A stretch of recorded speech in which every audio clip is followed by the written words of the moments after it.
All right, look at that. Another show. Always good to see everybody coming in here as folks are just entering the chat and entering the room now. So thank you for that and your support. Phil and I had a great time here last week. We were talking about 7 steps and 7 ways to lean into homeschooling. So this is going to be our new format for HELPtalk.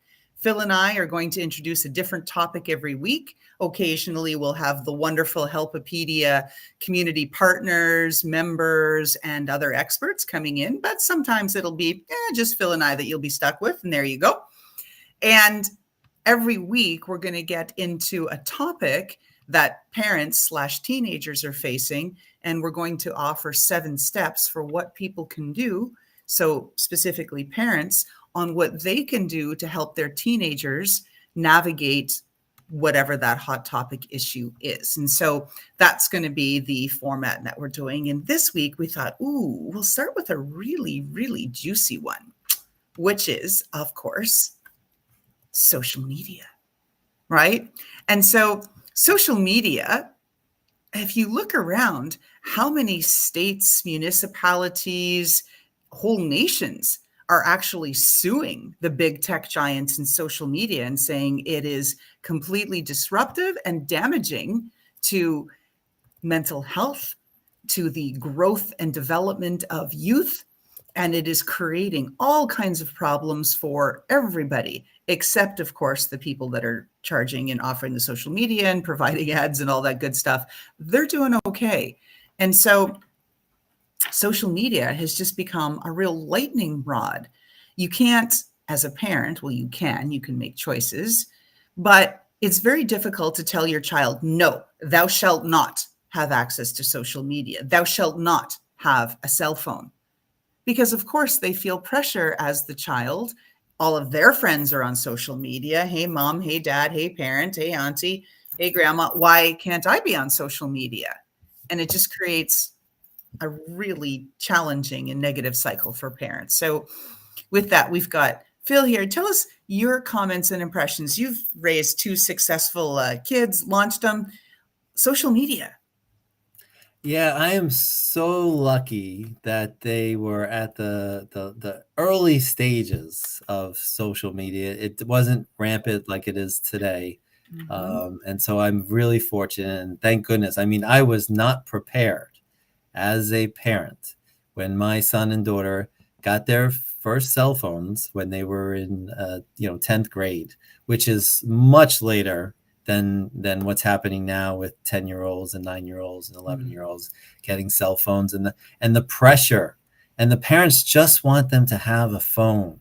They don't want them to be alone without a phone in case of any sort of emergency. But that phone has outreaching, unlimited ways and doors and unfortunate things that are happening and chatting about and showing. It's just you're opening up to Pandora's box where you didn't have this when we were growing up, not even close. And the pressures that the students are going through, the peer pressure of being in touch and connected and doing as crazy things that they can online, and who's going to show what link is that they've seen. Really, I'll say again, I am so lucky that my kids were older when this big initiative started with all kids with the cell phones. And it's so difficult because now you have all of these disappearing apps. So on Snapchat and things like this, whatever you post within X number of seconds, it's gone. So as a parent, how do you manage that? What did you post? Did you take pictures of your private bits? Did you send those? What did you do? Right? Yeah. No, mom, no. I'm like, okay, you can't tell. And those are hard conversations to have, which wasn't an issue in the past. But now that's a crime. It's a crime to send these pictures out because it's in the world of child pornography, and it's just something that you don't want your eyes on. But you've got to get ahead of this, and you've got to be prepared as a parent, because if you're giving them that big responsibility and you're giving them access to full rights, you as a parent have got to be in front of this and share the challenges of what they may encounter, and hopefully they're always thinking about you when the decisions that they're making, as they're connecting to people and change. Hey, Christine, welcome. Our Helpopedia community partner has joined in on the session. Thank you. Absolutely. Christine is wonderful. She helps kids and adults find places of calm with techniques to get them recentered, and we'll have her on in an upcoming show. But she's right. These conversations are very difficult when you've got to have with your child, with your teen, about what can you send, not send on social media. And New Jersey is one of the very few states, there's only 3 in the country, where in New Jersey, you are not going to get tried as an adult because you've done some sexting or sent some pictures. But in all of the other states, if you are a parent who has paid for the cell phone of the child and your child is a minor, you will be charged for distributing pornography if your child is sending racy pictures. So it's a really fine line, but we didn't want to specifically get into this topic. We're looking at social media overall and wanting to cover, again, our format, 7 steps on what you can do as a parent, just breaking it down, keeping it simple to support your teen through all that nonsense and all those challenges related to social media. So, Phil, what's your first topic? What your first when you think about it? What tip comes to mind? Yeah, so step 1 is open communication. Learn how to create a safe space for your teen to share their social media experiences, concerns, and perspectives without judgment. And that can be very hard for parents. And so this is a strategy to practice on, to not have judgment on your child, and let them know if you're feeling judged. Please share that with me, because you're not intending to do that. Because if you're going to lose the relationship with your child if you constantly judge them. You're going to lose there's not excitement for a dictator, that it's only one-way communication and you're only going to be told what to do, as opposed to opening up the dialogue. Your kids are going through a lot of stuff. If you are less judgy, you're going to make an impact to their lives, and that they may open up to you. And that's what you'd like to start. Earlier, the better. So open communication is step 1. That's exactly it, right? And open and talking about feelings, and not you did, you shalt, you shall not. I mean, open communication. Well, I'm worried as a mom. I'm concerned right, how you're feeling, these kinds of things. Well, everybody knows, right, that you really have 2 ways to attack anything. So we're going to get into tip number 2. You can use the carrot or the stick, right? The stick. Yeah, you're beating your child down. You shall not. Now, stick is never good. No sticks.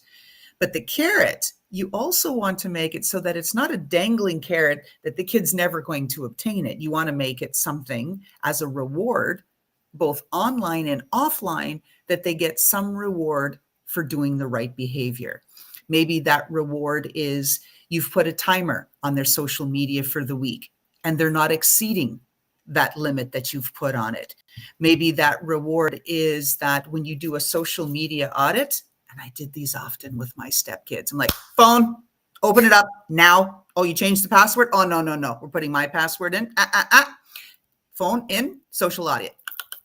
Let me see. Open. Who's this friend? Who's that? You've got to do that. You've got to give them a reward. So if you see, oh, great. No racy pictures, seems to be normal stuff that kids are exchanging texts on, good. Give them a reward. Maybe it's a late bedtime, an extended curfew. They get an extra hour, something that's going to motivate them. And it doesn't always have to be financial, because I get this from parents. They're like, well, we can't afford to, here's another $50 on Amazon or $100 on Amazon. I'm like, well, you don't have to. Kids, it's not always all about money. You figure out through that open communication that Phil talked about in step 1, what they want and need. Like, yeah, I'd like an extra hour on curfew this week. Okay. Right. And if you keep it up, we might continue it. Right. There's another reward. Christine makes such a good point here. The key is that we are the parent, not their best buddy. And so parenting is a role that you definitely are going to play. But if you are just the best buddy and their friend, there's important lessons that they need to know and understand. And you've got to be the parent. Hopefully, you've got to be the parent. We were promoting that you are the parent and that you don't let that role just slide by and let them do anything and everything that they want to. And then if you have this mindset of respecting their privacy at 12 years old, 14 years old, 16 years old, without providing any sort of monitoring, you are giving the keys away to that car when they're not licensed to drive. And so you could think of it in that terms too. Exactly. Okay, Phil, another tip. Give us tip number 3. Tip number 3, addressing risks and challenges. So gaining insights into identifying and discussing the potential dangers and consequences associated with social media challenges and trends. So risk management is part of a business process, but it can also be part of the family process. What's the risk of giving the cell phone? And we touched on some of the real issues, is that we know how many bad things are happening on social media, all the things that they're trying to sell, all the things that they're trying to do in order to either rip people off and or get them to be influenced by strong advocates of things that are not good.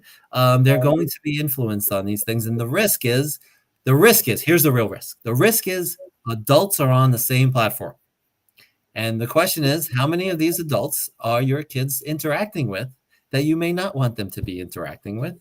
And so that's definitely a risk. And there's companies that are targeting them. There's games that are getting addicting for them. And these folks are, there's social behavior analysts that are trying to get your kids addicted as possible. And it's really working with adults. And so it can work. It's as equally effective for kids too. So protect your kids. There's risk involved, and knowing your risk and having those conversations is really important.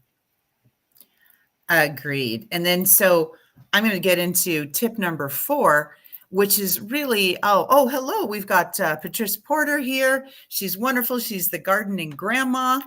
And what Patrice does is she helps families create family plans and using gardening, not only physically as an activity, but metaphorically, everything you can do to grow and grow together as a family and obtain goals. There's some really wonderful stuff here from the gardening grandma.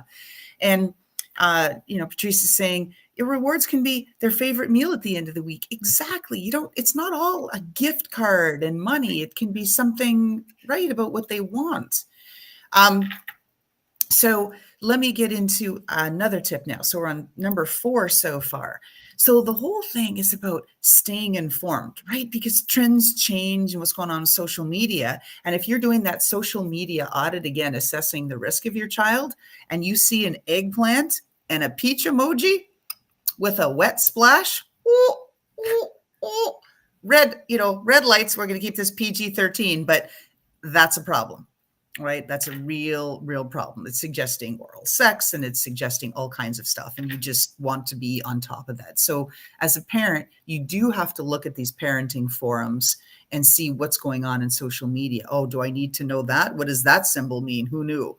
Right? Just like a couple of years ago, Gen Z canceled the thumbs up emoji. You have to know what all these emojis mean and what ones can be used and not used. So keep on top of that.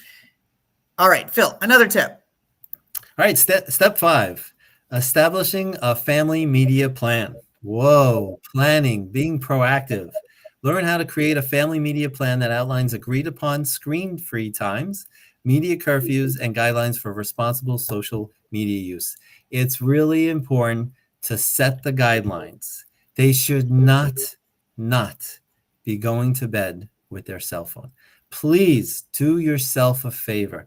If anything that we've left you with, here's the tip. You take those phones away from them at the time that they're going to bed or before that, so that they're not going to be zombies the next day, because you are risking their sleep time.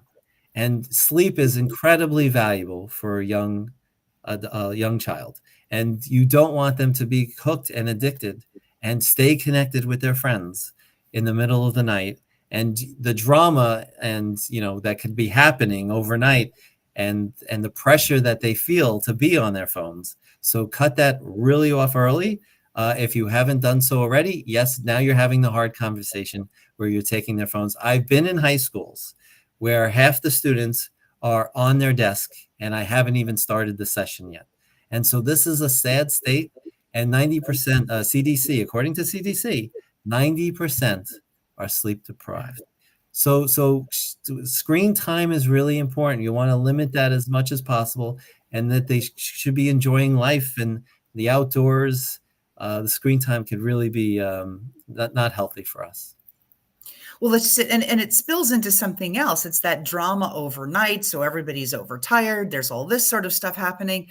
But then what starts to happen is that then your child starts to enter that space of school refusal. So they're not being truant about it because they're not sneaking around behind your back. They're just telling you, I'm not going to school. I don't like it. There's crap going on. I'm just not going. And that's school refusal. And that's a huge other problem. And it happens because people are bullying, they're saying this, they're saying that. And school refusal is a huge problem that's happening right now. More than 15% of kids, that's millions across the country, are missing 10% or more of their school year. That's a problem. So, yeah, go ahead. Yeah, it's up to 30% with some other schools. It's really sad. It's really yeah. And so if they could if they're engaged in that extracurricular activity that has nothing to do with cell phones, you are in a better place than the students who are not engaged in any activity except for their phones. And so that's definitely a warning sign. And you want to expose them to a variety of different interests so they are engaged in something, whether it's the arts, whether it's theater, whether it's you want them to socialize with their peers, that you want them to have great coaches, great mentors. This is a better recipe than they're alone and they're on their phones and they've closed the door and they're in there for 8 hours a day, without the family time, without the friend time. But this is happening, and we were unprepared for it, and you got to get ahead of this. Thanks.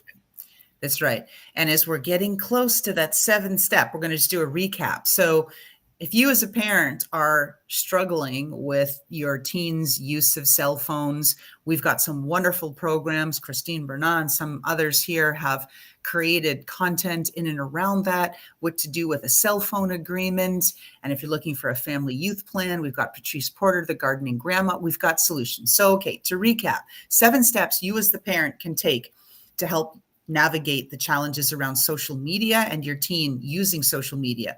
1, open communication, saying how you feel and not being directive and commanding and ordering, but having that dialogue and listening, right? That's open communication. It goes both ways. 2, balancing that online time and offline time, right, on site, with rewards and awards. Maybe if they don't hit their weekly limit that you have for social media, that they get some reward, an extra hour of bedtime, a treat. They get to choose a family activity, something. Tip 3, address the risks. It might be through social media audits. Just randomly take your child's phone and say, that's it, we're going through whatever it is to assess that risk. Number 4, stay informed. Go online, figure it out. What are people saying, not saying? What emojis, what words? Is this okay? Is this cool? Does this mean something else? Number 5, establish a family media plan, what everybody is allowed to do, screen times, screen-free times, media curfews, whatever you have. These are the times that are sacred, quote unquote, that like at dinner, no one's allowed to use any screen time, no devices at the table. Whatever your rules are, the family household needs to abide by those. So step 6, I'm up, and then Phil will close us out with number 7. Support positive like communities. Go out there, go talk with other parents and guardians, find out what's going on, hear about what other strategies parents are using and having success with, or even teachers and educators. They are having webinars or after school programs, quick little lessons, and saying, hey, we've done this in schools and it's worked. So listen for those. Phil, take us home with number 7. Step number 7, introducing social media gradually. So discover tips for introducing social media slowly at your teen's pace while modeling healthy social media habits yourself. So you are definitely a role model. And are you on your phone too much? If you're engaged in the phone, it is totally acceptable for your child to expect that they can be on their phone. So the more limit time that you have in front of your kids, the better role model that you are. And certainly a gradual implementation is better than the full, no guidelines. Here's the phone, and let your friends tell you all the sites to go to and all the platforms that they're on. And so you want to, have those conversations with your kids earlier to engage them. Oh, what platforms are your friends on? That's a good conversation to have. And this is the other thing is, will they be forthcoming with that information? Have you developed a strong relationship that they're going to share that with you? But the monitoring of the phone could absolutely help. That's right. Put up those guardrails, right? Set limits for the week, set limits on how many platforms, who the friends are, how often you do social audits, all that kind of stuff. So with that, we really want to thank our support here. We've had Ron, who supports folks through mental health, telehealth solutions. We've got Christine Murnau, who helps bring down anxiety with her Snap, Tap, Zap protocols and process and technique. And we've got Patrice Porter, the gardening grandma, who has ways to bring families together around plans and doing things together and achieving goals as a family. Not to mention some really great gardening tips. So, if you want to talk to her about, like I shared a couple of weeks ago, I have Fat Elvis, who we have named.